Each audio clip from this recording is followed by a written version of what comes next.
Embora muitos conheçam a famosa frase "nada é certo exceto a morte e os impostos", é interessante notar que a Bíblia menciona algumas pessoas que nunca passaram pela experiência da morte. Mesmo que Jesus seja uma figura central no cristianismo, tendo morrido e ressuscitado, há 3 indivíduos na Bíblia que escaparam da morte.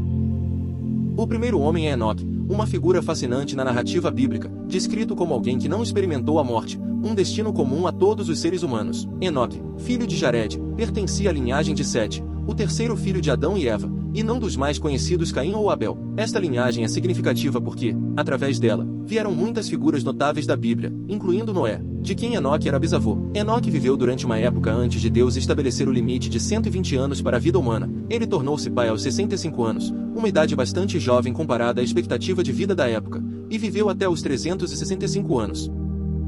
Este período em que Enoque viveu foi tumultuado e marcado pela crescente maldade na Terra, que culminaria no evento catastrófico do Grande Dilúvio. Ao contrário da maioria das pessoas de sua época, que se distanciaram dos caminhos de Deus e viveram em pecado, Enoque destacou-se por sua vida de profunda fé e devoção. A singularidade de Enoque é ressaltada nas Escrituras, onde é dito que ele andou com Deus. Este termo sugere uma relação íntima e contínua com o Criador, uma caminhada espiritual que envolvia obediência e fé inabaláveis. A expressão "não foi mais visto", porque Deus o levou, indica que Enoque foi retirado deste mundo de forma direta e milagrosa, sem passar pela experiência da morte física. Este evento é interpretado como uma transição para o céu, um fenômeno único que o distingue dos demais seres humanos, demonstrando sua importância na linhagem sagrada que culmina com o nascimento de Cristo. Essa inclusão na linha genealógica de Jesus não é apenas uma questão de ancestralidade, mas também um testemunho de sua vida de fé, que é reconhecida e honrada no Novo Testamento. No livro de Hebreus, capítulo 11, conhecido como o capítulo da fé, Enoque é citado como um exemplo notável de fé. Este capítulo destaca aqueles que viveram vidas exemplares de fé, e Enoque é mencionado como alguém que agradou a Deus. Pela fé,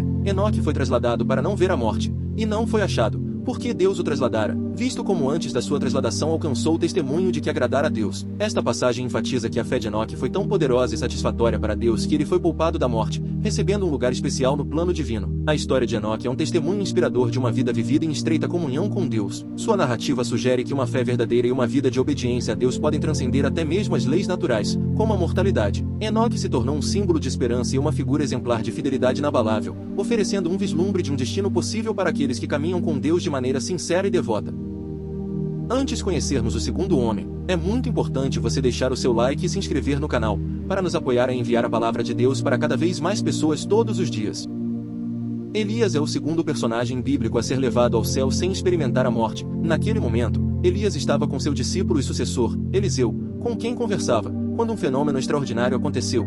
Uma carruagem de fogo, puxada por cavalos de fogo, desceu do céu e os separou. Esse veículo celestial, simbolizando o poder e a presença divina, transportou Elias ao céu em um redemoinho. A carruagem de fogo e os cavalos são frequentemente vistos como emblemas do poder de Deus, manifestando de forma visual impressionante o ato divino de levar Elias. A partida de Elias é um evento singular e poderoso que o distingue de outros personagens bíblicos, pois ele, assim como Enoque, foi poupado da morte física, o destino comum de toda a humanidade. Esse evento não só sublinha o favor especial de Deus sobre Elias, mas também serve como um sinal para os que ficaram, especialmente para Eliseu. A presença de Eliseu como testemunha ocular acrescenta uma camada de autenticidade e relevância ao relato. Eliseu havia pedido uma porção dobrada do espírito profético de Elias, e o fato de ele ter presenciado a ascensão de Elias ao céu foi uma confirmação desse pedido e uma validação de sua chamada para continuar o ministério profético de seu mestre. Essa ascensão miraculosa de Elias é rica em simbolismo e significado para diversas tradições religiosas. No judaísmo, Elias é visto como um precursor do Messias. Há uma crença arraigada de que Elias retornará para anunciar a chegada do Messias, papel que reforça sua importância escatológica. Ele é frequentemente associado ao conceito de Tikkun Olam, ou a reparação do mundo, sendo esperado como uma figura que trará restauração e justiça antes do fim dos tempos. No cristianismo, Elias também ocupa um lugar de destaque, especialmente na narrativa da transfiguração de Jesus. Durante este evento, registrado nos evangelhos, Elias aparece ao lado de Moisés, representando os profetas, enquanto Moisés simboliza a lei. Juntos, eles conversam com Jesus, manifestando a continuidade e a convergência da revelação divina na pessoa de Cristo. A presença de Elias na transfiguração reforça a conexão entre o Antigo e o Novo Testamento e sublinha a expectativa de um futuro cumprimento messiânico. A história de Elias sendo levado ao céu sem provar a morte serve como uma poderosa lembrança da soberania de Deus sobre vida e morte. Ela destaca o mistério e o poder do divino, além de sugerir a existência de realidades que transcendem a experiência humana cotidiana. Elias, como um profeta que escapou da morte, permanece uma figura intrigante e emblemática nas Escrituras, representando a crença na vida além da morte e na intervenção direta de Deus na história humana. Antes de continuarmos para o próximo tema, quero aproveitar para lembrar você que o canal Sabedoria publica vídeos diariamente sobre a Bíblia. Ajudem-nos a espalhar a palavra de Deus. Compartilhem este vídeo e se inscrevam no nosso canal. Agora, vamos para o nosso último tópico. O terceiro indivíduo que nunca experimentou a morte, segundo a tradição bíblica, é Melquisedeque, uma figura misteriosa e singular que surge no livro de Gênesis, capítulo 14. Melquisedeque é apresentado como rei de Salém e sacerdote do Deus Altíssimo, uma combinação rara de autoridade secular e espiritual. Ele aparece de forma enigmática na narrativa, abençoando Abraão após este ter derrotado reis inimigos para resgatar seu sobrinho Ló. Melquisedeque oferece pão e vinho a Abraão, um gesto simbólico de hospitalidade e bênção. Em resposta, Abraão lhe dá o dízimo, 1/10 de tudo que conquistou, reconhecendo assim a sua autoridade espiritual. O nome Melquisedeque tem um significado profundo, significando rei da justiça, do hebraico Melech, rei, e Tzedek, justiça. Além disso, como rei de Salém, cidade associada a Jerusalém, ele é conhecido como Rei da Paz, pois Salém está relacionado à palavra hebraica Shalom, que significa paz. Essa dualidade de justiça e paz reflete uma figura de integridade e harmonia, características essenciais para alguém que ocupa posições de poder e influência tanto espiritualmente quanto temporalmente. A figura de Melquisedeque é profeticamente referenciada no Salmo 110:4,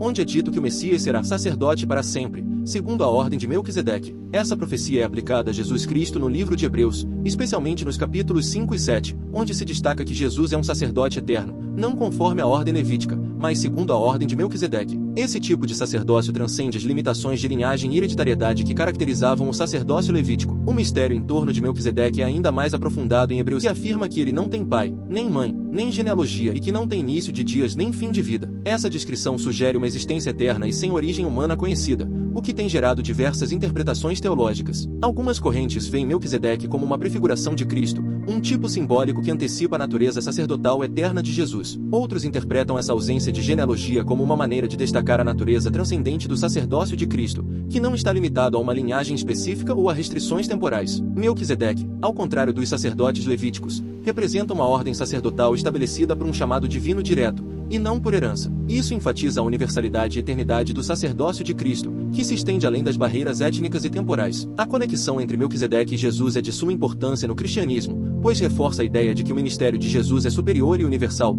não confinado às limitações humanas. Assim, Melquisedeque permanece uma figura profundamente intrigante e significativa, simbolizando temas de justiça, paz e um sacerdócio eterno. Sua breve, mas impactante aparição nas Escrituras continua a fascinar teólogos e estudiosos, proporcionando uma rica área de exploração para melhor compreender a natureza do sacerdócio e da redenção divina. Ele serve como um ponto de ligação entre o Antigo e o Novo Testamento, apontando para a continuidade e o cumprimento da promessa de um sacerdócio eterno através de Jesus Cristo.